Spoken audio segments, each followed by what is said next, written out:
কাফেরা ওয়া ইমসি মুমিনান ওয়া ইসবিউ কাফেরা। আল্লাহ নবী বললেন আখিরি জামানা আমার একদল উম্মতি ওরা সকালবেলা ঈমান আনবে, সন্ধ্যাবেলাতে গিয়ে কাফের হয়ে যাবে, আবার সন্ধ্যাবেলাতে ঈমান আনবে, সকালবেলাতে গিয়ে কাফের হয়ে যাবে। আমাদের সম্পর্কে বলেছেন আল্লাহ রাসূল বলেছেন আখিরি জমানায়, শেষ জমানায় আমার একদল উম্মতি সকালবেলা ঈমান আনবে, সন্ধ্যাবেলা কাফের হবে, আবার সন্ধ্যাবেলা ঈমান আনবে, সকালবেলা কাফের হবে। আল্লাহ নবী বলেছেন আখিরি জমানা হাতের তালুতে আগুন রাখা যত না কষ্ট হবে, তার চেয়ে আরো বেশি কষ্ট হবে বাবা ঈমান নিয়ে বেঁচে থাকা।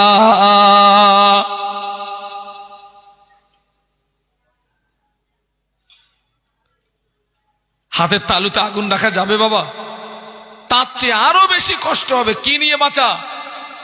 ঈমান নিয়ে। অথচ যে সাহাবীর ব্যাপারে আল্লাহ রসুল এই কথা বললেন, আহা, আল্লাহ নবী বললেন ও আমার সাহাবীরা, আমি রাসূলুল্লাহ জানিয়ে দিলাম তামাম পৃথিবীর জমিনে আমার যত উম্মতি সকলার সারা জীবনের আমল যদি এক পাল্লায় রাখা হয়, আমার আবু বকরের এক রাতের আমল যদি অপর পাল্লায় রাখা হয়, আমি আল্লাহ নবী বলছি আমার আবু বকরের এক রাতের আমলের পাল্লাটা ভারী হয়ে যাবে। একটু মহব্বতে বলুন। আল্লাহ নবী শুধু একদিন বলেছিলেন ও বাবা আবু বকর, আমি রাসূলুল্লাহ মক্কার জমিনে বেশি দিন থাকতে পারবো না, মক্কার বেঈমান বেদিন কুফারে কোরাইশদের জুলুমে অত্যাচারে অচিরাত আমি মক্কা ছেড়ে মদিনাতে চলে যাব।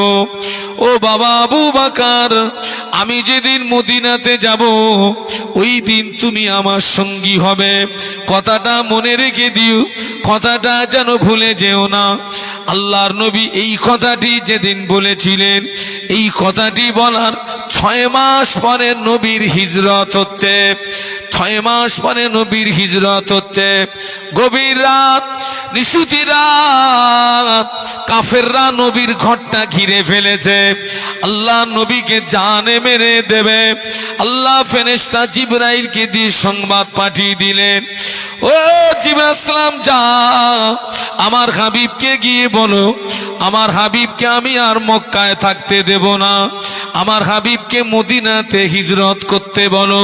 ফেরেশতা জিবরাইল আমিন আলাইহিস সালাম আল্লাহ নবীকে সালাম দিয়ে সংবাদটা জানালেন। আল্লাহ নবী কেঁদে ফেললেন, ও ভাই জিবরাইল, ওরা আমার ঘরটা ঘিরে দাঁড়িয়ে আছে, আমাকে মেরে দেবে। আমি তোদের ক্ষতি করি নাই, আমি তোদের উপকার করেছি। ওরা জাহান্নামের ভিতরে পড়েছিল, আমি রাসূলুল্লাহ তোদের জাহান্নামের ভিতর থেকে হাত ধরে টেনে তুলে ওদের জান্নাতের রাস্তা দেখিয়েছি, ওরা আমাকে মেরে দেবে। ও ভাই জিবরাইল, আল্লাহ আমাকে হিজরত করতে বলেছেন, আমি যাব কি করে? ওরা যে আমার ঘরটা ঘিরে দাঁড়িয়ে বার হলে যে মেরে দেবে। ফেরেশতা জিবরাইল আমিন আলাইহিস সালাম বললেন, আপনি ঘাবড়াবেন না, আল্লাহ পাক জানিয়ে দিয়েছেন আপনি শুধু এক মুষ্ঠ বালু ওদের দিকে নিক্ষেপ করবেন, ওই বালুটা লাগাতে হবে কোথায়? দায়িত্বটা স্বয়ং আমার আল্লাহ নিয়েছেন। ছেলেরা জোরে বলতে পারলে না? এই মোহাব্বতে বলতে পারলে না? তাকবীর দাও তো, নারায়ে তাকবীর, জোরে বলো নারায়ে তাকবীর। হুজুর আপনার শুধু দায়িত্ব এক মুষ্ঠ বালু ওদের দিকে নিক্ষেপ, বাদ বাকি কাজটা আল্লাহ। এই হিজরতের কথা আবু বকর হুজুরকে বলেছেন ক মাস আগে? 6 মাস আগে। অবস্থা দেখেন, আহা। ও আমার মায়েরা, আল্লাহ নবী এক মুষ্ঠ বালু বেঈমানদের দিকে নিক্ষেপ করে গভীর রাত, নিশুতি রাত, আল্লাহ নবী লুকিয়ে লুকিয়ে লুকিয়ে লুকিয়ে আবু বকর সিদ্দিক রাদিয়াল্লাহু আনহুর ঘরের দরজায় গিয়ে একবার ডেকেছেন, ও বাবা আবু বকর। সঙ্গে সঙ্গে কম্পিউটারের মতো দরজা খুলে গিয়েছে। আবু বকর সিদ্দিক রাদিয়াল্লাহু আনহু আল্লাহ নবীর হাতটাকে ধরে ঘরের ভিতরে টেনে নিয়ে দরওয়াজা বন্ধ করে দিলেন। আল্লাহ নবী দেখলেন আবু বকর সিদ্দিক রাদিয়াল্লাহু আনহু ব্যাগেজ লাগেজ মাথায় নিয়ে তৈরি হয়ে দাঁড়িয়ে আছে। আল্লাহ নবী বললেন, ও বাবা আবু বকর, আমি আজকে আসবো তুমি কি করে জানতে পারলে বাবা? তুমি যে তৈরি হয়ে দাঁড়িয়ে আছো। আবু বকর সিদ্দিক রাদিয়াল্লাহু আনহু আল্লাহ নবীর নূরের বদনের দিকে চেয়ে ডুকরিয়ে কেঁদে ওঠে বললেন, ইয়া রাসূলুল্লাহ, ইয়া হাবিবাল্লাহ, হুজুর আপনি আমাকে 6 মাস আগে একদিন আমায় বলেছিলেন আবু বকর, আমি রাসূলুল্লাহ যেদিন মদিনাতে যাব ওই দিন তুমি আমার সঙ্গী হবে। ইয়া রাসূলুল্লাহ, ওই দিন থেকে আমি আবু বকর আমি বড় টেনশনে ছিলাম, আমি বড় পেরেশানিতে ছিলাম। হুজুর আপনি কখন আসবেন? আমি আবু বকর যদি ঘুমিয়ে যাই, আপনি রাসূলুল্লাহ যদি ঘরের দরওয়াজায় দাঁড়িয়ে আবু বকর আবু বকর আবু বকর বলে ডাকেন, আপনার সঙ্গে বেয়াদবি হয়ে যাবে, আল্লাহ পাক নারাজ হয়ে যাবে। এই কথা মনে করে আমি আবু বকর 6 মাস ঘরের দরওয়াজায় আপনার ইন্তজারে 6 মাস ঘরের দরওয়াজায় দাঁড়িয়ে দাঁড়িয়ে রাত কাটিয়ে দিয়েছি। যদি বলতে পারলেন না, আমি 6 মাস ঘুমোইনি। আচ্ছা, এই নবীর জন্য 6 মাস দাঁড়িয়েছিলেন, এটা ইবাদতে শামিল হবে না হবে না? নবী খুশি হয়ে গেলেন, হুজুর আমি 6 মাস ঘুমোইনি, আপনি কখন আসবেন? আমি যদি ঘুমিয়ে যাই ঠিক ওই সময় যদি আপনি আমার ঘরের দরজায় আসেন, বেয়াদবি। 6 মাস ঘুমোইনি। আল্লাহ রসুল বলেছিলেন, আমি আমার সব সাহাবীদের ঋণকে পরিশোধ করে দিয়েছি, আবু বকরের ঋণটা পরিশোধ করতে পারিনি। আবু বকরের ঋণ পরিশোধের দায়িত্ব আমার পক্ষ থেকে আল্লাহ নিয়েছেন। একটু মহব্বতে বলতে পারলেন না? আরো জোরে বলুন। আবু বকর হুজুরের ঋণ নবীর পক্ষ থেকে পরিশোধের দায়িত্ব কে নিয়েছেন? বাবা, সেই মানুষটা গভীর রাতে কাঁদতেন। কে? আবু বকর সিদ্দিক রাদিয়াল্লাহু আনহু গভীর রাতে কাঁদতেন। আল্লাহ রসুল তার 10 জন জীবিত সাহাবীকে জান্নাতি সার্টিফিকেট দিয়েছিলেন। 10 জন জীবিত সাহাবী যাদেরকে আশারায়ে মুবাশশারা বলা হয়, তার ভিতরে নাম্বার 1 হচ্ছেন আবু বকর সিদ্দিক রাদিয়াল্লাহু আনহু, যিনি নবীর হায়াতে জিন্দেগীর সঙ্গী এবং ইন্তেকালের পরেরও। একটু সুবহানাল্লাহ বলবেন না? সেই মানুষটা গভীর রাতে কি বলে কাঁদতেন জানেন? ও ছেলেরা, ও মায়েরা, নবী ইনসান না বানিয়ে আমাকে যদি বন জঙ্গলের ঘাস কোণে পাঠাতেন, বনের পশুরা আমাকে খেয়ে ফেলতো, বনের পশুরা আমাকে ভক্ষণ করে ফেলতো, মরণের পরে আবু বকরকে হিসাব দিতে হতো না। আর শুনতে হবে না, বাড়ি যাও। এই কথাটা বালিশে মাথা দিয়ে একটু ভাববে। যিনি নবী ঘোষিত জান্নাতি সাহাবী, যার আবু বকরকে হিসাবটা দিতে, কথা বলেন না কেন? হতো না। আমরা সব হিসাব দিতে পারবো তো? আজ অনেক মুসলমান আছে সারা জীবন শোনার পরেও দাঁড়িয়ে দাঁড়িয়ে পেশাব করে, পেশাব করে পানি নেয় না। অনেক মহিলারা আছে পেশাব করে পানি নেয় না। ছেলেরা অনেক জওয়ান যুবক দাঁড়িয়ে দাঁড়িয়ে পেশাব করে পানি নেয় না। অনেক মায়েরা পেশাব করে পানি নেয় না। এই জওয়ান এই যুবক মা বোন, আপনি যদি বিনা তওবায় মারা যান, কিয়ামত পর্যন্ত কবরের আগুন বন্ধ হবে না। সারা জীবন শুনেছে, এখনো মুসলমানের ছেলে দাঁড়িয়ে দাঁড়িয়ে পেশাব করে, আছে না নেই? এই কথা বলেন।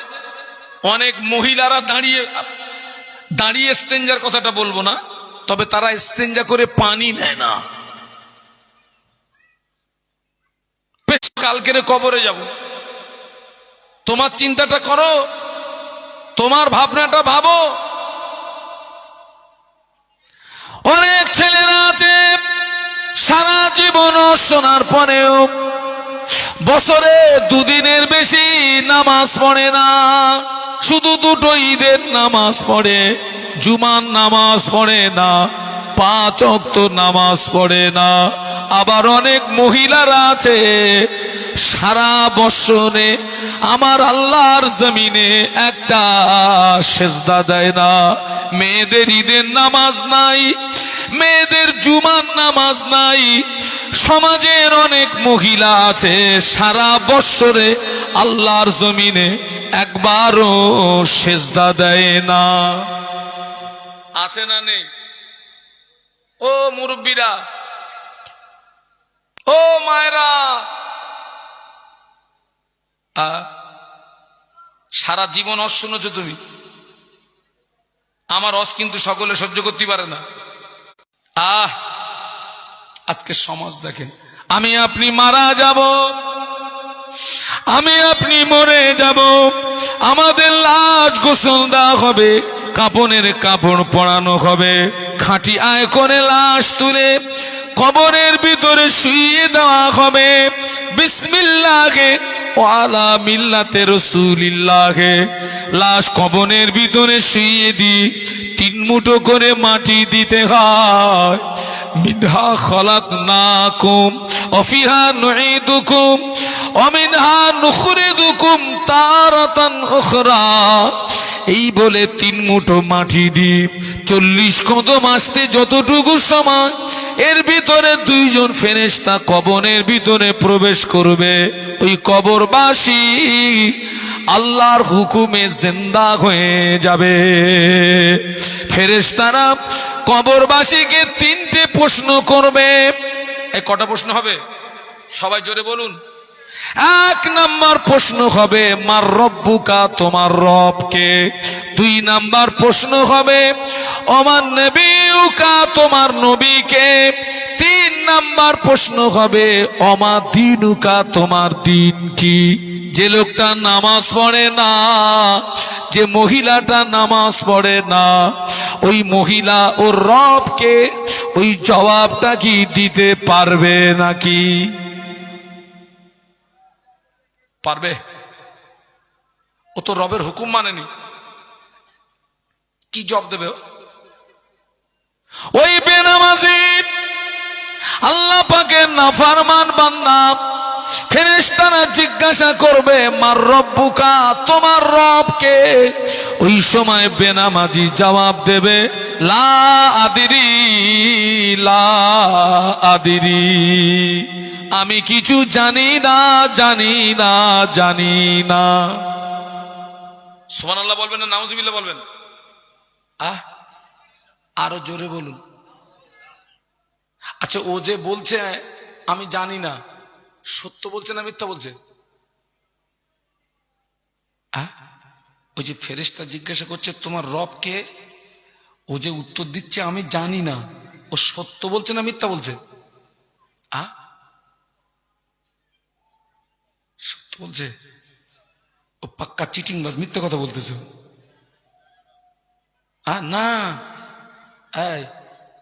আল্লাহ সমস্ত রূহকে একত্রিত করে জিজ্ঞাসা করেছিলেন আলাস্তু বিরব্বিকুম, আমি কি তোমাদের প্রভু নই?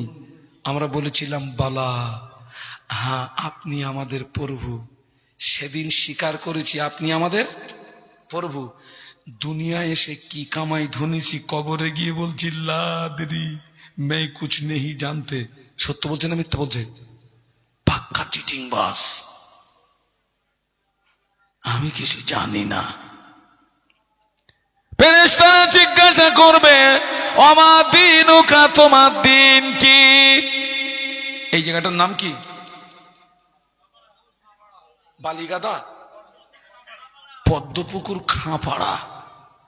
ও পদ্মপুকুর খাঁপাড়া যুবকেরা, ও পদ্মপুকুর খাঁপাড়ার মায়েরা, কবরের ভিতরে প্রশ্ন হবে ওমা দীনুকা, তোমার দিন কি? যার ভিতরে নামাজ নাই তার ভিতরে দিন নাই। ওই ব্যক্তিটা বলবে লা আদিরি, লা আদিরি। বলুন নাউজুবিল্লাহ। যার ভিতরে নামাজ নেই তার ভিতরে কি নেই? একটু জোরে বলো বাপ। আচ্ছা আমি কি আপনাদের অ্যাডভান্স কি তাবারক দিদি বলবো? খেয়ে নে লাগা হোক। চিচি করতেছেন কেন সব? হ্যাঁ, একটু তাকবীর দেন তো, নারায়ে তাকবীর। আরো জোরে বলেন নারায়ে তাকবীর। এই ওই বাড়ি অর্ডার গিয়ে আপনারা একটু শুনে আসেন তো। আমি কিছু খেয়েছি? আমি কিছু খাইনি। আমি এক কাপ চা খেয়েছিলাম, আর এই আসার সময় একটু চিনি খেয়েছি। চিনি চিনি চিনি চিনি খেয়েছি। আল্লাহ হায়াতে রাখলে সেই বাড়ি গিয়ে খাবো। এই যে সকালবেলা বাড়ির থেকে বেরিয়েছি, আমি কিন্তু দাওয়াত বাড়ি খাইনি, আমি বাড়ির থেকে রান্না করে নিয়ে গেছিলাম। আপনার একটু চাঙ্গা হন, তাকবীর দেন, নারায়ে তাকবীর। 3:30-র আওয়াজ দিয়েছেন। এটা আমার অনেক মাহফিল আছে, ফজর বাদে আমি উঠি, ফজর বাদে 8টা-9টা পর্যন্ত চালাই। ওই পূর্ব মেদিনীপুর, পশ্চিম মেদিনীপুর আমার অনেক মাহফিল আছে, ফজর বাদে আমার টাইম। আপনি একটু চাঙ্গা হন, তাকবীর দেন, নারায়ে তাকবীর, নারায়ে তাকবীর। বেনামাজি বলবে লা আদরি, লা আদরি। প্রতিটা কবরবাসীর কবরে আল্লাহর নবীকে দেখানো হয়। সুবহানাল্লাহ বলুন। কবরের ভিতরে আল্লাহর নবীকে তোলা হবে। বসিরহাটের বড় মাওলানা আল্লামা রুহুল আমিন রাহমাতুল্লাহ আলাইহি লিখেছেন, কবরের ভিতরে আল্লাহর নবীর আত্মিক রূপ দেখানো হবে। আর মিশকাত শরীফের একটা রিওয়ায়েতে এসেছে, আল্লাহর ফেরেশতারা নবীর দিকে ইশারা করে বলবেন মা কুনতা তাকুলু ফি হাজার রাজুল। এ কবরবাসী, এই ব্যক্তি সম্পর্কে কি জানো বলো? ওই কবরবাসী আল্লাহর হুকুম মানে নাই, নবীর কথা মানে নাই। ওই কবরবাসী কবরে নবীকে চিনতে পারবে না, বলবে হাই হাতা লা আদিরি, হায় আফসোস আমি কিছু জানি না। ও কপাল ফাটা, নবীকে চিনতে পারবে না। বলুন নাউজুবিল্লাহ, আরো জোরে বলুন। ও কপাল ফাটা, নবীকে চিনতে পারবে না। আল্লাহ পাক ঘোষণা করে দেবেন, ও আমার মালাইকারা, আমার বান্দা মিথ্যা বলেছে, আমার বান্দা ঝুট বলেছে, আমার বান্দার গায়ে জাহান্নামার পোশাক পরিয়ে দাও, আমার বান্দার কবরে জাহান্নামার বিছানা বিছিয়ে দাও, আর আমার বান্দার কবরের সঙ্গে আমার জাহান্নামার একটা রাস্তা বানিয়ে দাও। বলুন আল্লাহু আকবার। এই খোকা, ওয়াজ কিন্তু সকলের জন্য না, বলো যারা কোরআন বিশ্বাস করে, হাদিস বিশ্বাস করে, নবী বিশ্বাস করে, আল্লাহ বিশ্বাস করে, জান্নাত বিশ্বাস করে, জাহান্নাম বিশ্বাস করে, ওদের জন্য ওয়াজ, সকলের জন্য ওয়াজ না। আল্লাহ ঘোষণা করবেন আমার বান্দা মিথ্যা বলেছে, ওর গায়ে জাহান্নামার পোশাক পরিয়ে দাও, কবরে জাহান্নামার, বলো না বিছানা বিছিয়ে দাও, জাহান্নামার পোশাক, জাহান্নামার পোশাক। এ বাবা, গরমের সময় চৈত্র বৈশাখ মাসে যদি কারোর গায়ে লেপ তুলে দেওয়া হয় কিরম হবে? হ্যাঁ, কথা বলে না। চৈত্র বৈশাখ মাসে যদি সুবহানাল্লাহ। আগে সুবহানাল্লাহ বলেছ কেরা? আল্লাহ, আমি কি জায়গায় এসে মরেছি আজ। আল্লাহু আকবার। চৈত্র বৈশাখ মাসে যদি কারোর গায়ে যদি লেপ তুলে দেওয়া হয়, ও লেপ রাখতে পারবে? আহা, জাহান্নামার পোশাক। ও ছেলেরা, ও যুবকেরা, তোমরা আমার সোনার ছেলে, তোমরা আমার সোনার ছেলে। আল্লাহ আমাকে দুবার হজ পাকে নিয়ে গেছে। তো হজের পিরিয়ডে 9 জিলহজ কিছুক্ষণের জন্য আরাফাতের ময়দানে উপস্থিত হওয়াটা হজের একটা ফরজ।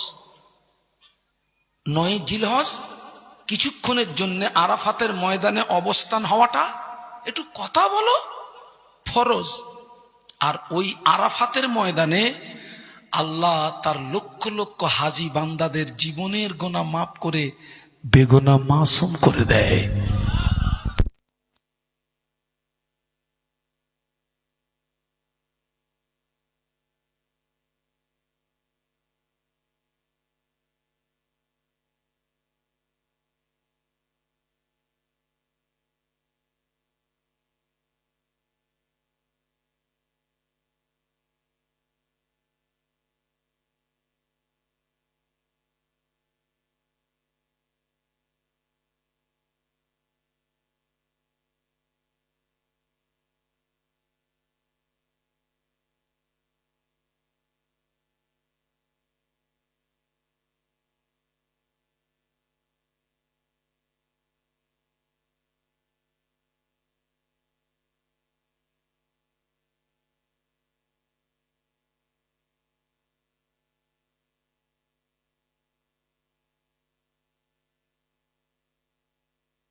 मौजूद है,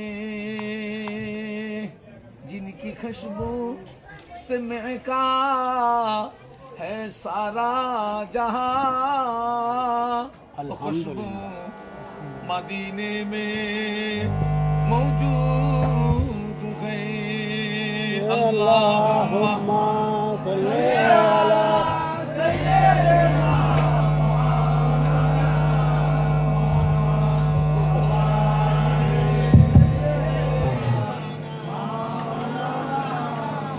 বলুন আলহামদুলিল্লাহ, আলহামদুলিল্লাহ।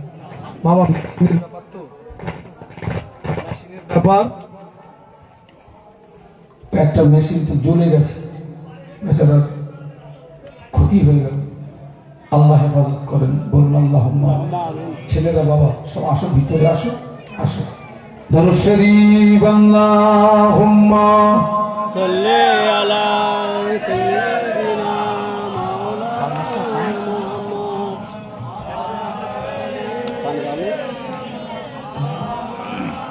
সকলে একটু জবান খুলে বলুন আল্লাহু আকবার, আল্লাহু আকবার। ছেলেরা, এই হামাস যোদ্ধারা যখন ইসরায়েল বাহিনীদের গুলো ধ্বংস করে দিচ্ছিল, অটোমেটিক তাদের জবান থেকে এইরকম একটা আওয়াজ বার হচ্ছে, আল্লাহু আকবার। ছেলেরা একটু জবান খুলে বলো না আল্লাহু আকবার, আর একটু আওয়াজ তোলো, বলো আল্লাহু আকবার। আমি যে কথা বলছিলাম, আরাফাতের ময়দানে আল্লাহ লক্ষ লক্ষ হাজিকে বেগুনা মাসুম করে দেয়, আর ওই আরাফাতের ময়দানে ইবলিস আছাড় খায়। ইবলিস কেন আছাড় খায় জানো বাবা? ইবলিস বলে, আল্লাহ এতদিন আমি করলাম কি, আর আজকে রে হচ্ছে কি? এত মানুষকে সব গুমরাহি করলাম, পথভ্রষ্ট করলাম, আজ তো সব মাফ হয়ে গেল। ওই আরাফাতের ময়দানে দাঁড়িয়ে আমি ঘন্টার পরে ঘন্টা তামাম পৃথিবীর মুসলমানদের জন্য আমি কেঁদেছি। আল্লাহকে সাক্ষী রেখে বলছি, আমার ছেলেরা ফিরে এসো, আমার মায়েরা ফিরে আসুন, আমার বোনেরা ফিরে আসুন। আমি যে কথা বলছিলাম, বেনামাজির গায়ে জাহান্নামার পোশাক পরিয়ে দেওয়া হবে, জাহান্নামার বিছানার কবরে বিছিয়ে দেওয়া হবে, জাহান্নামার সঙ্গে একটা রাস্তা বানিয়ে দেওয়া হবে। আপনারা পাইপের চুলো দেখেছেন না? পাইপের চুলো মেয়েরা রান্না করে, নিচে দিয়ে জাল দেয়, আগুন বার হয় কোথা দিয়ে? ওই উপর দিয়ে। ওই বেনামাজি আল্লাহর নাফরমান বান্দার কবরের সঙ্গে ওই জাহান্নামার ওই রকম একটা পাইপ লাইন করে দেবে, পাইপ লাইন। বাবা, আল্লাহ নবী মদিনার মসজিদে নববী শরীফে বসে আছেন।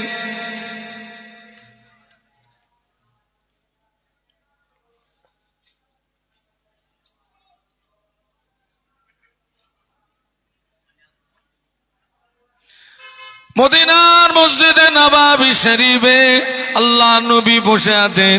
ফেরেশতা জিবরাইল আমিন আলাইহিস সালাম আল্লাহ নবীকে এসে সালাম দিলেন, আসসালামু আলাইকা ইয়া রাসূলুল্লাহ হাবিবাল্লাহ। আল্লাহ নবী সালামের জবাব দিয়ে ফেরেশতা জিবরাইলের দিকে তাকিয়ে দেখে, ফেরেশতা জিবরাইল আমিন আলাইহিস সালামের চেহারাটা বিকৃতি হয়ে গিয়েছে। ফেরেশতা জিবরাইল আমিন আলাইহিস সালাম থরথর করে কাঁপে, চোখ দিয়ে টপ টপ করে পানির টুসা গড়িয়ে যায়। আল্লাহ নবী জিজ্ঞাসা করলেন, ও ভাইজিব আসলাম, তুমি প্রতিদিন আল্লাহ পাকের পক্ষ থেকে আমার কাছে সুখবর নিয়ে আসো, তোমার কত নূরানি চেহারা দেখি, আজকে তোমার চেহারার পরিবর্তন ঘটার কারণ কি বলো? তুমি কাঁদছো কেন? ইয়া রাসূলুল্লাহ হাবিবাল্লাহ, আমি জিবরাইল এই মুহূর্তে আল্লাহ পাকের কঠিন জাহান্নাম থেকে ঘুরে আসলাম। সম্ভবত হুজুর এসছেন, তাকবীর দেন তো, নারাই তাকবীর, জোরে বলুন নারাই তাকবীর। আওলাদে মুজাদ্দেদে জামান, আমার দাদা পীরের আওলাদ, আমার দাদু পীরের আওলাদ, নারাই তাকবীর, নারাই তাকবীর। সিলসিলায়ে হক ফুরফুরা শরীফ সিলসিলায় হক মোজাদ্দেদে জামান, আমার দাদা পীরের হক সিলসিলা, আমার দাদা পীরের আওলাদ। নারায়ে তাকবীর, বলুন আলহামদুলিল্লাহ। আলহামদুলিল্লাহ কখন পড়তে হয়? এই আমি কি তোমাদের বলতে বলেছি? ঈদের জ্বালায় আমার আর রস করার মতন নেই। কখন বলতে হয়? আলহামদুলিল্লাহ। ভালো খবর, খুশির সংবাদ শুনলে তো হুজুর এসছেন, এটা খুশির সংবাদ। আর একবার বলুন আলহামদুলিল্লাহ। ও ভাইজি আসসালাম, তুমি প্রতিদিন আল্লাহ পাকের পক্ষ থেকে আমার কাছে সুখবর নিয়ে আসো। তোমার কত নূরানি চেহারা দেখে, হাসিন চেহারা দেখে আজকে তোমার চেহারার পরিবর্তন ঘটার কারণ কি বলো? ফেরেশতা জিবরাইল আমিন আলাইহিস সালাম বলেছিলেন, ইয়া রাসূলুল্লাহ হাবিবাল্লাহ, আমি এই মুহূর্তে আল্লাহ পাকের কঠিন জাহান্নাম থেকে ঘুরে আসলাম। আল্লাহ পাকের জাহান্নাম এত শক্ত, আল্লাহর জাহান্নামের আগুন এত কঠিন, আমি জিবরাইল জাহান্নামকে পরিদর্শন করার সঙ্গে সঙ্গে আমার চেহারাটা বিকৃতি হয়ে গিয়ে আমার চোখের পানি গড়িয়ে যায়। বলো না আল্লাহু আকবার, জবান খুলে বলো না। আমি এক্ষুনি জাহান্নাম থেকে ঘুরে আসছি। আল্লাহ নবী বলেছিলেন, ও ভাই জিবাসলাম, জাহান্নামের ভিতরে কি কি দেখলে ভাই আমাকে একটু বলো না ভাই, আমাকে একটু শোনাও না ভাই। ইয়া রাসূলুল্লাহ হাবিবাল্লাহ, জাহান্নাম হলো 7টি। জাহান্নামের একটি দরওয়াজা থেকে অপর দরওয়াজা 70 বছর এ রাস্তা হবে। একটি দরওয়াজা থেকে অপর দরওয়াজা তাপ 70 গুণে বেশি হবে। ইয়া রাসূলুল্লাহ, আল্লাহ পাক জাহান্নামের আগুনকে 1000 বছর জ্বালালেন। 1000 বছর জ্বালানোর পরে জাহান্নামের আগুনের রং হলো সাদা। আল্লাহ আবার 1000 বছর জ্বালান। 1000 বছর জ্বালানোর পরে জাহান্নামের আগুনের রং হলো লাল। আল্লাহ আবার 1000 বছর জ্বালান। 1000 বছর জ্বালানোর পরে জাহান্নামের আগুনের রং হলো কালো। ইয়া রাসূলুল্লাহ গে, ইয়া হাবিবাল্লাহ, জাহান্নামের আগুনে তো কালো, যারা জাহান্নামী হবে আঙুলের মতো পাশাপাশি দাঁড়িয়ে থাকবে, কিন্তু না না, একে অপরকে দেখতে পাবে না। বলো না আল্লাহু আকবার, একটু জবান খুলে বলো না। আল্লাহ নবী ফেরেশতা জিবরাইল আলাইহিস সালাম বললেন, ইয়া রাসূলুল্লাহ হাবিবাল্লাহ, জাহান্নামীদের যে পোশাক হবে, জাহান্নামীদের যে পোশাক হবে, ওই পোশাকটাকে নিয়ে আসমান এবং জমিনের মাঝখানে যদি ঝুলিয়ে দেওয়া হয়, জাহান্নামীদের পোশাকের তাপে তামাম পৃথিবীর মানুষ মারা যাবে। ইয়া রাসূলুল্লাহ, ওই জাহান্নামকে যদি একটা সূচ দিয়ে ছিদ্র করে দেওয়া হয়, সূচের ছিদ্র দিয়ে সরিষা দানা পরিমাণে জাহান্নামের আগুন পৃথিবীর জমিনে যদি নেমে আসে, পৃথিবীটা পুড়ে ছারখার হয়ে যাবে। আল্লাহ নবী শুনছিলেন, আল্লাহ নবী নূরের চোখ দিয়ে দাদ্দার দাদ্দার দাদ্দার করে পানি গড়িয়ে যায়। আল্লাহ নবী জাহান্নামের বর্ণনা শুনছিলেন, আল্লাহ নবীর চোখ দিয়ে দাদ্দার দাদ্দার করে পানি গড়িয়ে যায়। ও ছেলেরা, যারা বেনামাজি হবে ওদের গায়ে ওই জাহান্নামের পোশাক পরিয়ে দেওয়া হবে, ওদের কবরে জাহান্নামের বিছানা বিছিয়ে দেওয়া হবে, ওদের কবরের সঙ্গে আমার আল্লাহ পাকের জাহান্নামের একটা রাস্তা বানিয়ে দেওয়া হবে। কবরবাসীদের উপলক্ষে মাহফিল দিয়েছেন ছেলেরা, ভয়টা তো আমাদের। এই যে 3টে প্রশ্ন করা হবে কবরবাসীদের, যারা কবরে চলে গেছে ওদের প্রশ্নের পর্ব কমপ্লিট হয়ে গেছে, বাকি আছে কাদের? আমাদের। আমাদের জীবিত বাবা, ভয়টা আমাদের। ছেলেরা পায়ে ধরে বলে যাচ্ছি, আর নামাজ ছেড়োনি? পায়ে ধরে বলে যাচ্ছি, আর নামাজ ছেড়োনি? তামাম পৃথিবীর জমিনে মুসলমানদের আল্লাহ ছাড়া আর কেউ, বলুন বলুন বলুন, সব আমাদের দুশ্মন। সব আমাদের কি?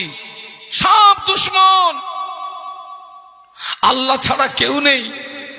তার বাস্তব নমুনা আপনি প্যালেস্টাইন দিকে দেখুন, নিরীহ মানুষদের, গোলাপ ফুলের মতো শিশু বাচ্চাদেরকে বোমের আঘাতে উড়িয়ে দেওয়া হচ্ছে, কোনো প্রতিবাদ নাই। কিন্তু এইটা যদি ঘুরিয়ে বলি, কোন একটা মুসলিম রাষ্ট্র যদি ওই রকম একটা কোন অমুসলিম রাষ্ট্রের উপরে এই হত্যা চালাতো, ও মুসলিম রাষ্ট্র থাকতো না ধূলিসাৎ হয়ে যেত? বলুন বলুন। আমাদের আল্লাহ ছাড়া কেউ নেই, কেউ নেই। আপন হচ্ছেন আল্লাহ। আজকের সেই আল্লাহর শ্রেষ্ঠ ইবাদত আমরা নামাজ থেকে দূরে। বড় দুঃখ, বড় আফসোস, আমরা সব করার সময় পাই, নামাজ পড়ার অনেক মেয়েরা সব করার সময় পেলেন, মা নামাজটা পড়ার সময় পেলেন না। এই যে আজকের মাহফিল হচ্ছে, খবরলে দেখেন সব আশেপাশে বাড়িতে সব কুটুম এসছে না? এসছে না? হ্যাঁ, আপনার বাড়িতে কুটুম এসছে, মেহমান এসছে, আপনি মেহমানদারি করুন, আলহামদুলিল্লাহ। কিন্তু খবরলে দেখেন কে জানো, ওই মেহমানদারি করতে গিয়ে ওই মা আজকের এসার নামাজ পড়েনি। ঠিক বলছি না ভুল বলছি? তবে সব মা খারাপ না। আচ্ছা, যিনি কুটুম্বিতে করতে গিয়ে, মেহমানদারি করতে গিয়ে এসার নামাজ ছেড়ে দিয়েছেন, ওনার লাভ হলো না লস হলো? আমি তো দৃষ্টান্তটা এইভাবে দেবো, আপনার 50 পয়সা হারিয়ে গেছে, আপনি 1.5 টাকার মোমবাতি কিনে খুঁজতেছেন, হারিয়ে গেছে কত? 50 পয়সা। মোমবাতির দাম 1.5 টাকা। 1.5 টাকা। ও মা, কিয়ামতের ময়দানে যেদিন আল্লাহ না করুক একটা নেকির যদি আপনার প্রয়োজন হয়, আপনি যাকে আদর যত্ন করে খাইয়েছেন, ওরে যদি ধরে বলেন আমার একটা নেকি দে না, তোরে সেই খাইয়েলাম গলা পর্যন্ত গরুর গোস্ত, একটা নেকি দাও তো, দেবে? দেবে? আল্লাহ কোরআনে বলেছেন, ইয়াউমা ইয়াফিরুল মারউ মিন আখিহি ওয়া উম্মিহি ওয়া আবিহি ওয়া সাহিবাতিহি ওয়া বানি। বলো না আল্লাহু আকবার।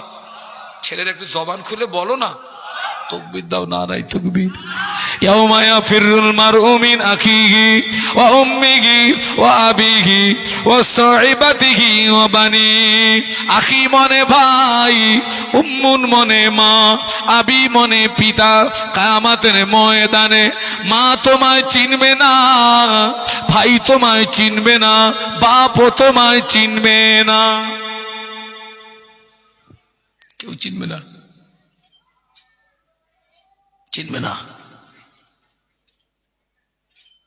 ও আমার মায়েরা, কিন্তু যারা নামাজি হবে, আল্লাহওয়ালা হবে, জাকিরিন হবে, সালেহিন হবে, ওদের লাশ কবরে রাখা হবে। ফেরেশতারা জিজ্ঞাসা করবে, মার রব্বুকা, তোমার রবকে? ওই নামাজি বান্দা হাসি মুখে, খুশি মুখে বলবে, রব্বি আল্লাহ। সুবহানাল্লাহ বলবেন না? বাড়ি গিয়ে বলবেন নাকি? মোহাব্বতে বলো সুবহানাল্লাহ। নামাজি বান্দা, আল্লাহওয়ালা বান্দা যে হবে, ফেরেশতারা জিজ্ঞাসা করবে, ওমা দিনুকা, তোমার দিন কি?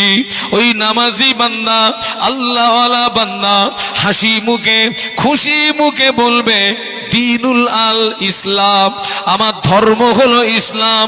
নামাজি বান্দা, আল্লাহওয়ালা বান্দা, জাকিরিন বান্দার কবরে আল্লাহ নবীকে তোলা হবে।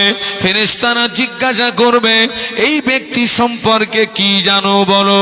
ওই নামাজি, আল্লাহওয়ালা, জাকিরিন আল্লাহ নবীর নূরের বদনের দিকে চেয়ে চিনতে পেরে গিয়ে মুচকে মুচকে মুচকে মুচকে হাসতে থাকবে। ওই জাকিরিন নামাজি আল্লাহওয়ালা কবরের ভিতরে আল্লাহ নবীকে দেখে চিনতে পেরে গিয়ে মুচকে মুচকে মুচকে মুচকে হাসতে থাকবে আর বলবে, হাযা নবিয়ুনা মুহাম্মাদুর রাসূলুল্লাহ, ইনি অন্য কেউ নন, ইনি হলেন আমাদের নবী, দিন দুনিয়ার বাদশাহ। জোরে বলতে পারলেন না? জোরে বলতে পারলেন না? তাকবীর দান, নারায়ে তাকবীর। জোরে বলুন নারায়ে তাকবীর। আল্লাহ যেন আমাদের ওই রকম জবাব দেওয়ার তৌফিক দেন। বলুন আমিন, বলুন আমিন, বলুন আমিন। রাসূল বলেছেন কবর হচ্ছে আখিরাতের ফার্স্ট স্টেশন, প্রথম ঘাঁটি। ওখানে যে গ্রেফতার হয়ে যাবে বাবা, হাসরে, মিজানে, পুলসুরাতে, প্রত্যেকটা জায়গা কি হয়ে যাবে? গ্রেফতার হয়ে যাবে। ওখানে যে ছাড় পাবে, হাসরে, মিজানে, পুলসুরাত, প্রত্যেকটার জন্য তার দরওয়াজা খোলা থাকবে। সুবহানাল্লাহ।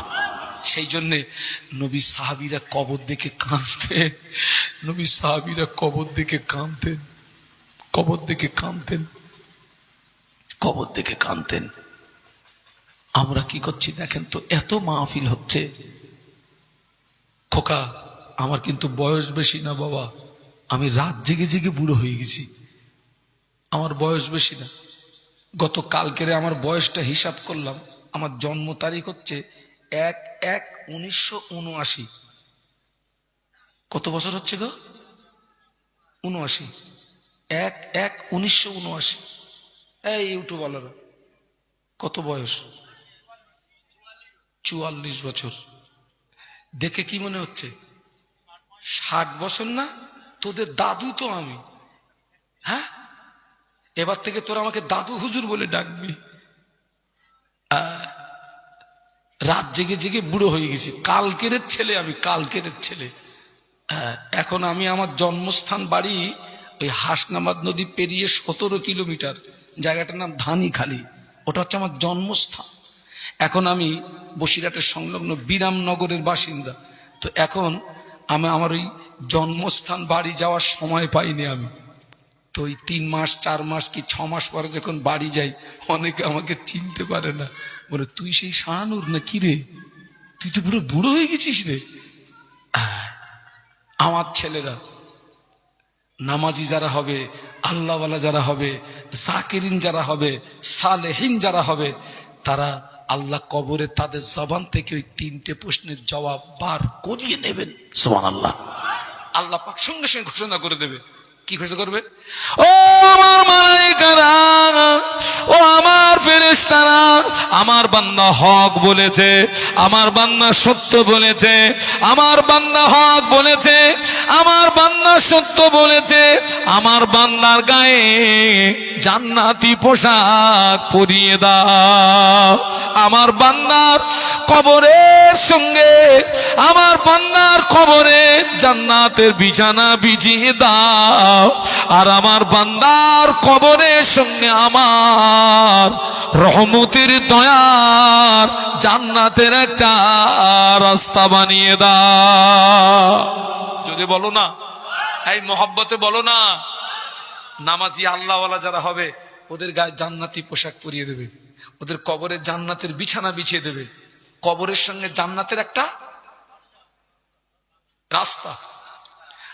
আল্লাহ পাক ফেরেশতাদেরকে বলবে, ফেরেশতারা আমার বান্দাকে ঘুমাতে বলো, আমার বান্দা খুব কষ্ট করেছে দুনিয়ায়, ও আমাকে খুশি করতে গিয়ে সারা রাত ঘুমোয়নি, রাত জেগে জেগে তাহাজ্জুদ পড়েছে, কোরআন তেলাওয়াত করেছে, মাহফিল শুনেছে, ওয়াজ নসিহত শুনেছে, জিকির করেছে, আমার বান্দার ঘুম হয়নি, আমার বান্দাকে কবরে একটু আরামের ঘুম ঘুমাতে বলো। সুবহানাল্লাহ বলো। ফেরেশতারা বলবে, আল্লাহ কতদিন ঘুমাতে বলবো? আল্লাহ বলবে, ইলা ইয়াউমিল কিয়ামা, কিয়ামত পর্যন্ত আমার বান্দাকে ঘুমাতে বল। সুবহানাল্লাহ। এই জোরে বলো। এই ছেলে, তোদের যাদের বিয়ে হয়নি তোরা জবাবটা দিতে পারবি নি। এই যাদের বিয়ে হয়েছে, বাসর রাতটা ছোট হয় না লম্বা হয়? কারোর বিয়ে হয়নি? ছোট হয়। এই সবে ঢুকলাম বাসর ঘরে, স্ত্রীর সঙ্গে 2-4টে কথা না বলতে বলতে ভাবিরা দরজায় আঘাত করছে, ওঠ, ভেলা উঠে গেছে। যারা আল্লাহওয়ালা হবে, নামাজি হবে, রোজাদার হবে, জাকিরিন হবে, সালেহিন হবে, ওদের কবরের জগৎটা ওই রকম বাসর রাতের মতো ছোট হয়ে যাবে, এক ঘুমে কায়ামাত হয়ে যাবে। বলো না সুবহানাল্লাহ। এক ঘুমে কায়ামাত। আমি আমার কথা দিয়ে বলি, আমার কিন্তু রাতে ঘুম হয় না। আমি এখন এখান থেকে বাড়ি যাবো তো, ঘুম আসবে না। সেই ফজরের নামাজ পড়ে এইবারে হুজুরকে আত্মী ধরে রাখতে পারবো না, আমি শুয়ে পড়বো। হ্যাঁ, এইবারে সবে মাত্র শুয়েছি, ঘন্টা খানিক পরে যদি কেউ আমাকে ডাকে, ডিস্টার্ব হবে না? হবে না? আমাকে ডাকলি কেন? ততই বছর যারা আল্লাহওয়ালা হবে, জাকেরিন হবে, সালেহিন হবে, ওদের যেই কবরের জগৎটা বাসর রাতের মতন ছোট হয়ে যাবে। আর যেদিন ইসরাফিল আলাইহিস সালাম 3 বার সিংহায় ফুৎকার করবেন, মাটির নিচে যা আছে মাটি সব বার করে দেবে, বার করে দেবে। সমস্ত কবরবাসীরা কবরের ভিতর থেকে সব উঠবে। হ্যাঁ, আর ওই যারা এক ঘুমে কিয়ামত বাসর রাতের মতো কবরের জগৎটা সংকীর্ণ হয়ে গেছে, ওরা ঘুম থেকে উঠে বলবে, ইয়া ওয়াইলানা মাম বাসানা মিন মারকাদিনা। হায় আফসোস, কে আমাদের কি আরামের ঘুম থেকে জাগালো? আমরা তো একটু আগে ঘুমালাম। উনি কি একটু আগে ঘুমিয়েছেন? কোটি কোটি কোটি কোটি বছর অতিবাহিত হয়ে গেছে, খবর থাকবে না। ইয়া ওয়াইলানা মাম বাসানা মিন মারকাদিনা। হায় আফসোস, কে আমাকে আমার আরামের ঘুম থেকে জাগালো? আমি তো একটু আগেই শুয়েছিলাম। আওয়াজ আসবে, হাদামা ওয়াদার রহমান ওয়া সাদাকাল মুরসালুন। একটু বলো না সুবহানাল্লাহ। আওয়াজ আসবে, আল্লাহ পাক যে ওয়াদা করেছিলেন